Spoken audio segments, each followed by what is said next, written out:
Pukul 6 waktu Indonesia Tengah, Radio Republik Indonesia ND menghadirkan Warta Berita.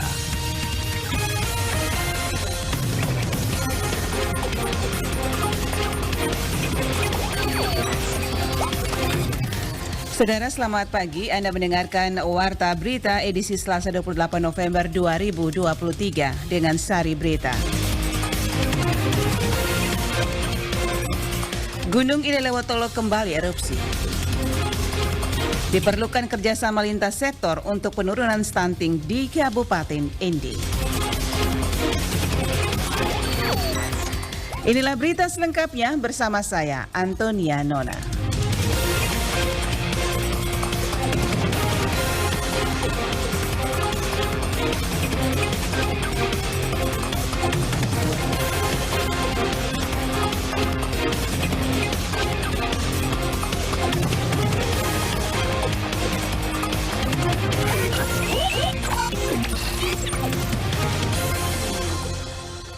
Kami sampaikan berita pertama.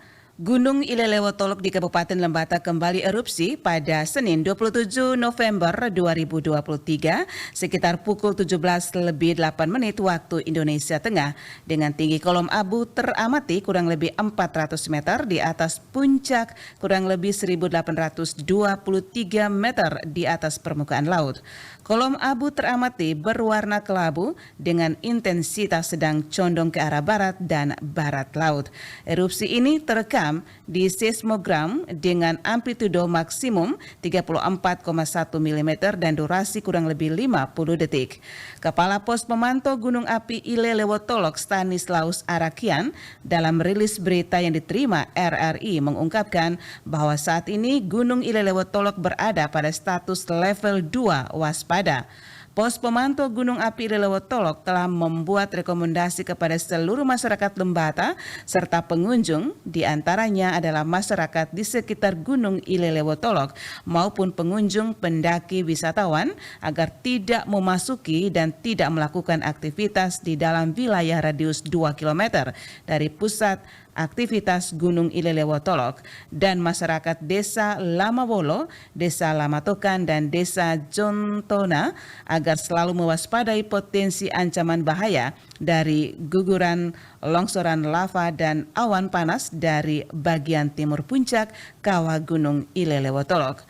Masyarakat juga dihimbau untuk menghindari gangguan pernapasan ISPA maupun gangguan kesehatan lainnya yang disebabkan oleh abu vulkanik, maka masyarakat yang berada di sekitar Gunung Ilelewotolok dapat menggunakan masker pelindung mulut dan hidung serta perlengkapan lain untuk melindungi mata dan kulit. Kemudian masyarakat yang bermukim di sekitar lembah, aliran sungai-sungai yang berhulu di puncak Gunung Ilelewotolok agar selalu mewaspadai potensi ancaman bahaya lahar yang dapat terjadi terutama di saat musim hujan.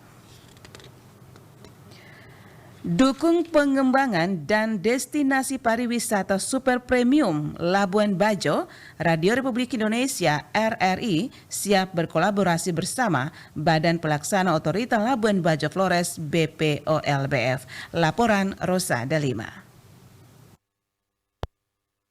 Pelajar-pelajar bagaimana telah RRI telah pernah lakukan dengan Festival Pelajar Nusantara. RRI melalui berbagai program siarannya akan senantiasa mendukung perkembangan dan kemajuan berbagai sektor pariwisata yang ada di Labuan Bajo. Demikian disampaikan Direktur Utama LPP RRI I. Hendrasmo ketika menerima kunjungan Direktur Utama Badan Pelaksana Otorita Labuan Bajo Flores BPOLBF Sana Fatina di ruang kerjanya Senin siang. Didampingi Ketua Dewan Pengawas LPP RRI Anwar Mujahid Adi Trisnanto, Dirut Hendrasmo mengatakan semua konten siaran dan berita RRI akan disinkronkan atau dikolaborasikan dengan berbagai kegiatan program BPOLBF. Sebagai radio publik, kehadiran RRI di Labuan Bajo akan membantu masyarakat dan pemerintah setempat melalui sajian berbagai informasi maupun edukasi dalam mendukung pertumbuhan pariwisata Labuan Bajo. Dirut BPOLBF Sana Fatina usai pertemuan mengaku telah berdiskusi banyak hal soal bagaimana melakukan berbagai terobosan dalam mengembangkan pariwisata Flores khususnya Labuan Bajo bersama RRI. Ya, kami senang banget bisa ketemu dengan Pak Dirut dan juga Pak Ketua Dewan Pengawas dan kita diskusi untuk rencana bagaimana membawa terobosan-terobosan dalam pengembangan pariwisata Labuan Bajo Flores khususnya dalam konteks menyiapkan masyarakat agar bisa menerima dan kemudian bisa berpartisipasi aktif dalam perkembangan pariwisata yang ada. Jadi kami tunggu kolaborasinya dan mudah-mudahan ini menjadi langkah baru juga buat teman-teman Labuan Bajo untuk kita bisa dapatkan hal-hal yang terbaru, inovasi-inovasi yang belum pernah ada sebelumnya di Labuan Bajo untuk pariwisata. Sana juga menjelaskan adapun beberapa poin diskusi membahas soal bagaimana melakukan identifikasi dan menyiapkan masyarakat Labuan Bajo untuk menjadi tuan rumah pariwisata di daerah super prioritas tersebut. Selain itu juga membahas soal karakter Labuan Bajo sebagai daerah wisata super premium ke depannya, yakni harus ramah lingkungan dan mampu menciptakan kenyamanan bagi wisatawan. BPOLBF ke depannya akan melaksanakan berbagai event dan salah satunya siap berkolaborasi dengan kegiatan Festival Pelajar Nusantara bersama RRI. Rosada Lima, RRI ND melaporkan. Dalam upaya penurunan angka stunting, desa dan kelurahan diharapkan mampu menjadi ujung tombak dan tumpuan. Desa merupakan lokus operasional secara langsung kepada sasaran melalui pendampingan keluarga sasaran yang dilaksanakan oleh tim pendamping keluarga yang ada di desa, serta layanan intervensi lainnya. Laporan Foranda Garus.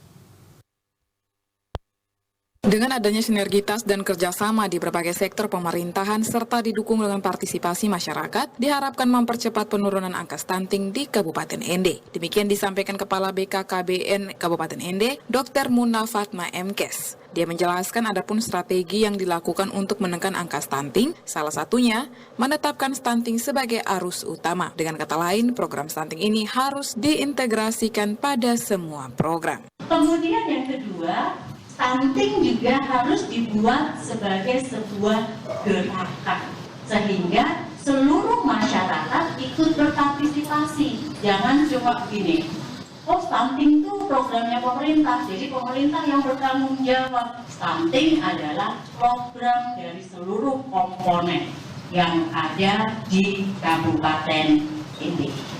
Desa diberikan kewenangan yang telah diatur dalam peraturan perundang-undangan. Hal ini memungkinkan desa untuk menyelenggarakan pelayanan publik berskala desa, termaksud penanganan stunting, dengan menggunakan dana desa sesuai ketentuan yang berlaku. Upaya penanganan stunting sendiri masuk dalam prioritas penggunaan dana desa tahun 2023. Secara nasional, target angka stunting di tahun 2024 ialah 14%. Untuk Provinsi Nusa Tenggara Timur, di RPJM 2019-2024, target angka stunting berada di angka 12 hingga 10%. Sementara dari RPJM di Kabupaten Ende, target stunting ialah 6,8%.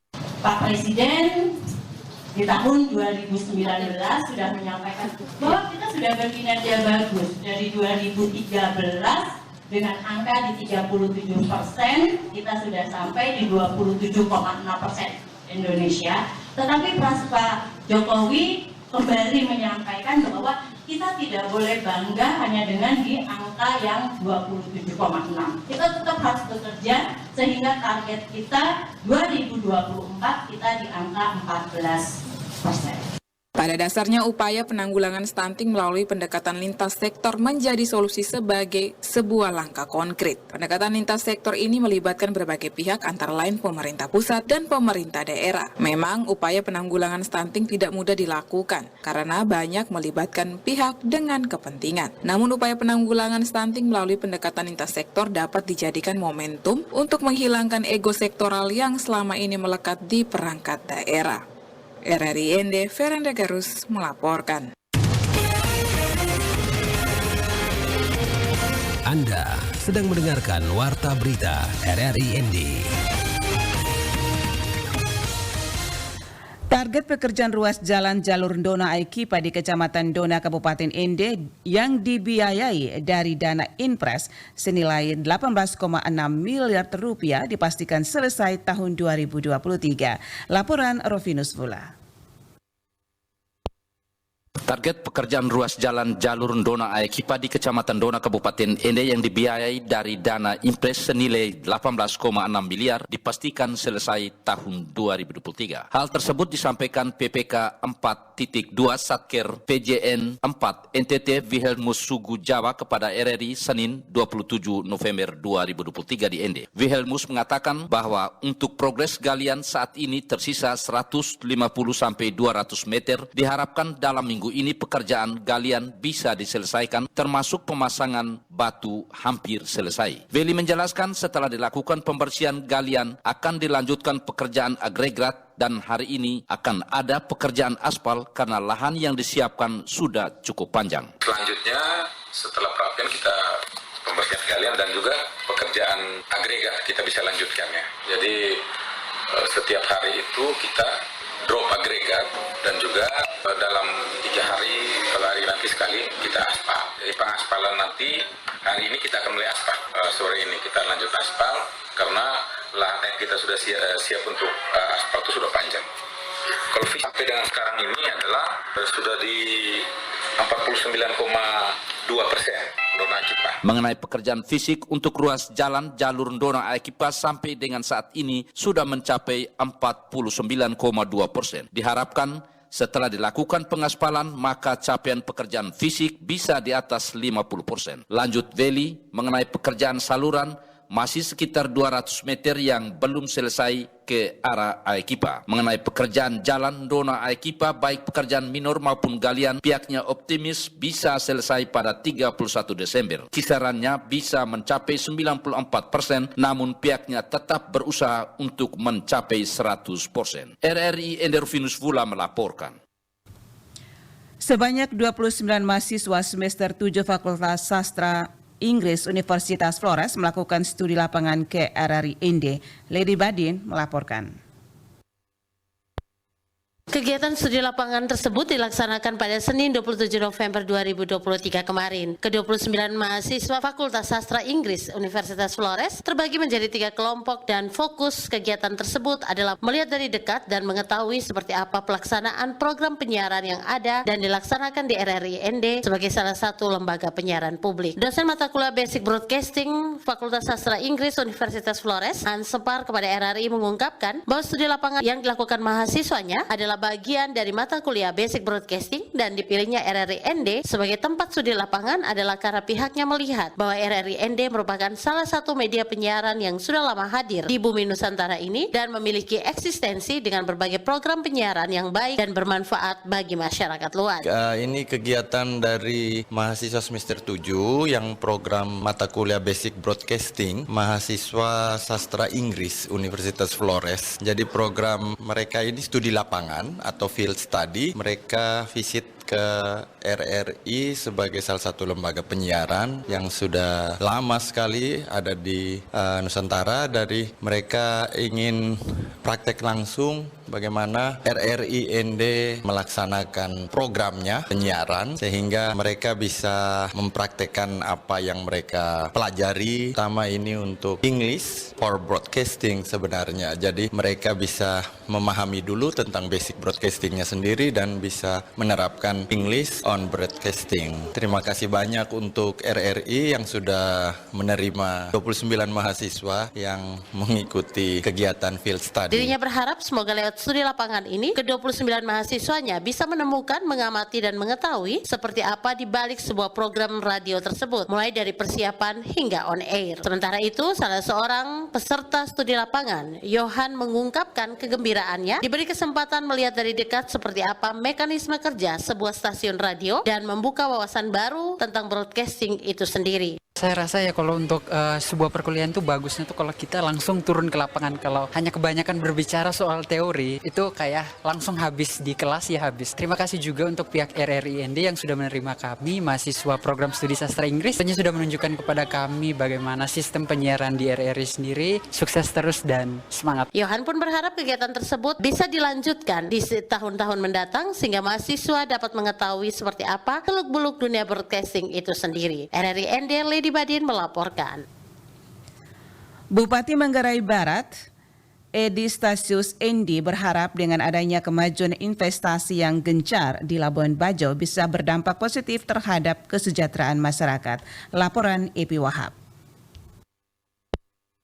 Labuan Bajo, Kabupaten Manggarai Barat, Nusa Tenggara Timur merupakan sebuah kota di Barat Flores yang mana dikenal sebagai salah satu kota pariwisata populer di Indonesia. Pembangunannya, penataan maupun penyediaan fasilitas umum layaknya kota wisata giat dilakukan baik pemerintah pusat maupun daerah dan begitupun dengan pertumbuhan investasi. Hal ini juga disampaikan langsung oleh Bupati Manggarai Barat Edi Stasius Endi. Pasca ditetapkan Labuan Bajo sebagai salah satu 5 DSB di tahun 2019 oleh Pak Presiden Joko Widodo, pertumbuhan investasi di Labuan Bajo itu sangat meningkat. Edi Stasius Endi juga menambahkan salah satu investasi yang meningkat dan gencar dilakukan di Labuan Bajo adalah pembangunan hotel dan restoran yang tentu selain menunjang Labuan Bajo sebagai kota pariwisata juga sebagai pertanda perkembangan dan majunya Labuan Bajo ini yang berdampak pada pertumbuhan ekonomi masyarakat. Labuan Bajo, Kabupaten Manggarai Barat akan berkembang dan akan maju karena dengan ada hotel maka pasti akan ada dampak terhadap masyarakat, baik petani, tenaga kerja, ya, para pelaku UMKM, karena dia ada saling mengangkat. Tentu harapannya bahwa ada lagi hotel-hotel lain, ya, yang pada gilirannya membuat Labuan Bajo ini menjadi lebih maju dan lebih baik dari hari ini. Orang nomor 1 di Manggarai Barat ini juga berharap dengan adanya kemajuan investasi dan pembangunan hotel yang ada ini, tentu diharapkan masyarakat juga bisa melihat peluang dengan meningkatkan keterampilan, kemampuan, dan mempersiapkan diri untuk siap menjadi tenaga kerja yang pasti akan dibutuhkan, dan juga meningkatkan kualitas UMKM bagi para pelaku usaha di Labuan Bajo. Dari Labuan Bajo, Epi Wahab melaporkan. Saudara, sekian Warta Berita edisi Selasa 28 November 2023. Saya Antonia Nona mengucapkan terima kasih. Selamat pagi.